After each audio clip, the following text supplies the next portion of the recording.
Welcome to Module 5, Lecture 5A, Livestock Management, Fencing and Watering, from the web-based course, Pine Silvopasture in the Southeast. Proper fencing is a necessary component to reduce overgrazing in an efficient rotational grazing system. We'll cover rotational grazing in more detail in Lecture 5B. Fencing plans need to follow NRCS specifications, extension publications, or guides published by reputable fencing companies for requirements to meet local environmental conditions and special livestock considerations. High tensile wire is recommended when using energized fences for border areas and is also used for cross fencing. Larger diameter wires create less resistance and therefore better current flow. Therefore, it is recommended to use at least one 12.5-inch gauge double insulated cable as your lead out to reduce resistance. The number of strands depends on the type of livestock being grazed. Generally, a minimum of 4 to 6 strands is recommended for border fencing and 1 to 3 strands is recommended for cross fencing cattle. However, the number of strands and strand arrangement may be different for other livestock such as sheep or goats. Energized fences can be easily installed and provide a psychological deterrent when the fence carries a proper current. AC powered units are the best choice for energizing a fence if 220 or 110 volt power is available. Solar recharging battery systems can also be used and installed easily on site. A properly installed energizer should produce 1 joule per mile of fence.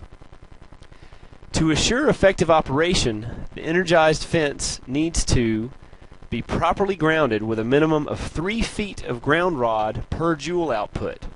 This is typically provided by 3 96-inch ground rods or other configurations in shallow soils placed at least 10 feet apart.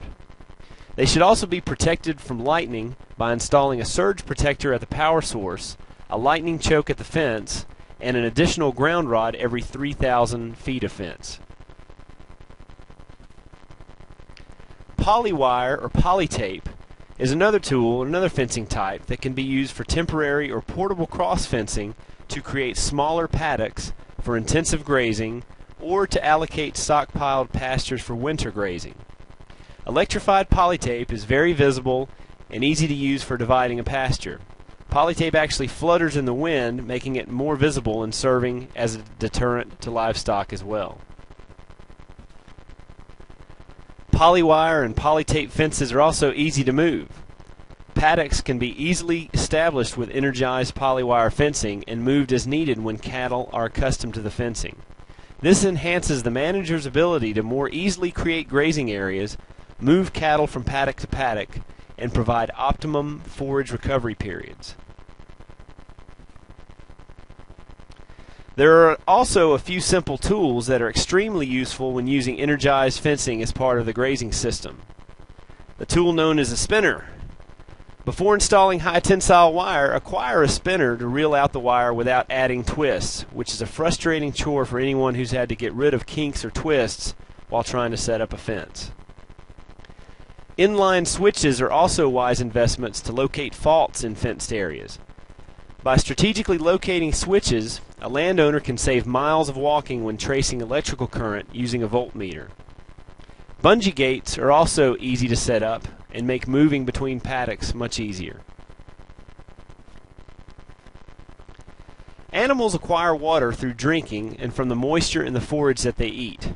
As air temperature increases, water requirements also increase. This becomes especially critical as air temperatures exceed 77 degrees Fahrenheit. The need for available drinking water is compounded because forages become drier at higher temperatures. At 90 degrees Fahrenheit, a 600-pound growing steer needs about 13 gallons of water per day. At 60 degrees, that need falls to around 8 gallons per day. One distinct advantage of a silvopasture system is that shade is distributed throughout the pasture and greatly reduces high temperature stress on livestock. A water source should be available within 600 to 800 feet of cattle, but avoid placing portable water tanks in the center of a paddock system. When forage resources are far from water supply, cattle move back and forth to the water as a herd. This limits the number of times per day that animals water and the total consumption of both water and forage.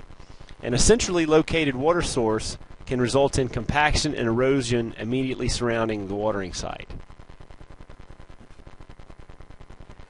Consider using portable water tanks that can be moved easily between paddocks.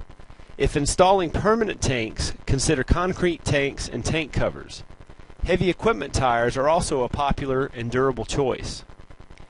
Cleaning the inside of tanks may be necessary to remove calcium residues, algae, and other junk.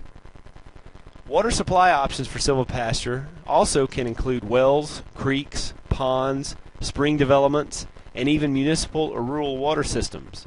Ponds can also provide a good reliable source of drinking water for livestock and wildlife, as well as providing other benefits.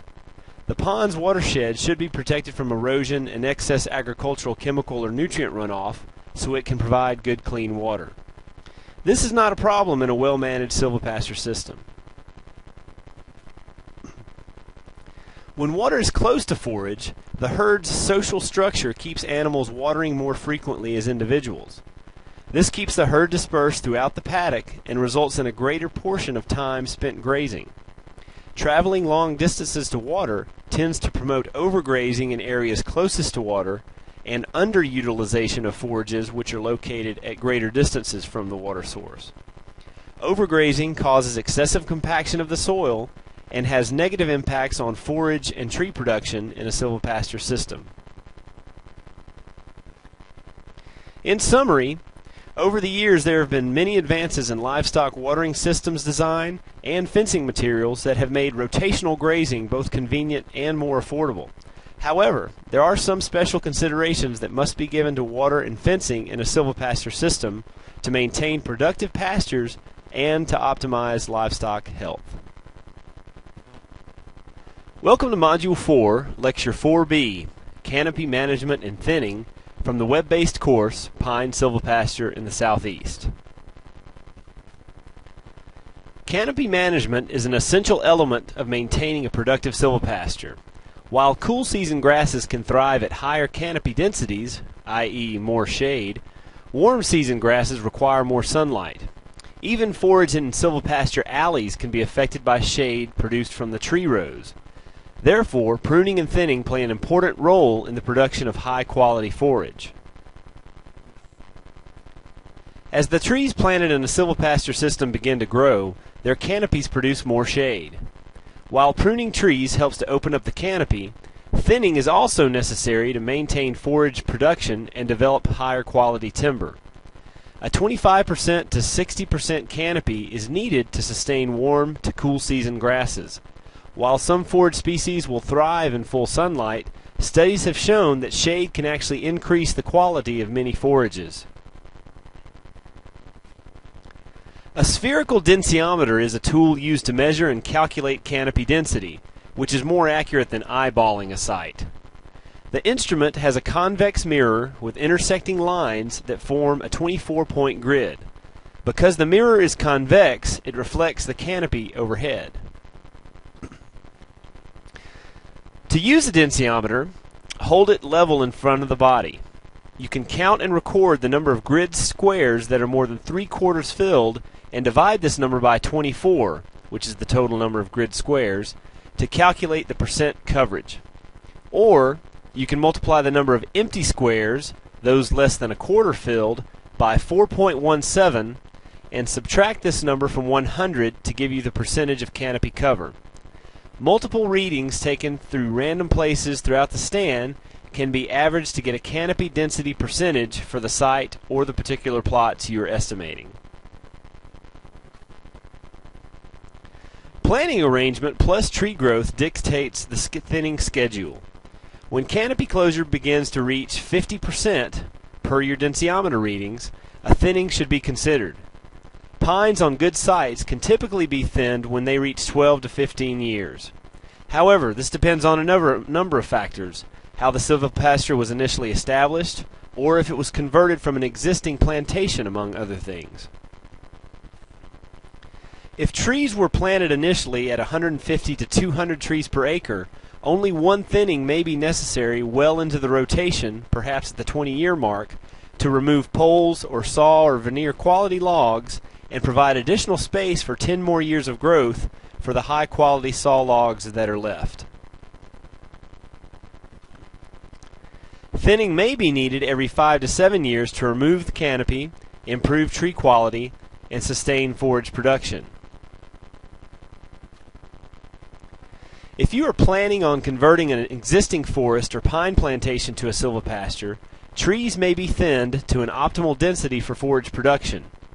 Trees should be selected and removed to open the canopy to at least 30 to 35% to establish forage.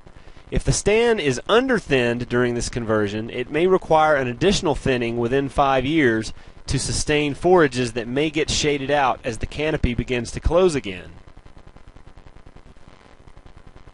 After any major pruning or thinning operation, large amounts of slash and debris may build up. A prescribed burn after a thinning is an efficient way to clean up debris and also to remove any competition or undesirable weed species that may have established themselves on the site. Forage alleys, especially in silvopasture systems that were originally established in open pastures, will eventually serve as the access roads for thinning and harvesting, which reduces the need for additional clearing and road construction for logging operations. In summary, canopy management is critical for successful forage growth in a silvopasture. Well-executed pruning and thinning will create high-quality trees for timber as well as high-quality forage for livestock. Having the proper equipment for these tasks is imperative. If you have questions, you may contact your county or district forestry office or a private forestry consultant for recommendations on pre-commercial thinning and marketing your timber.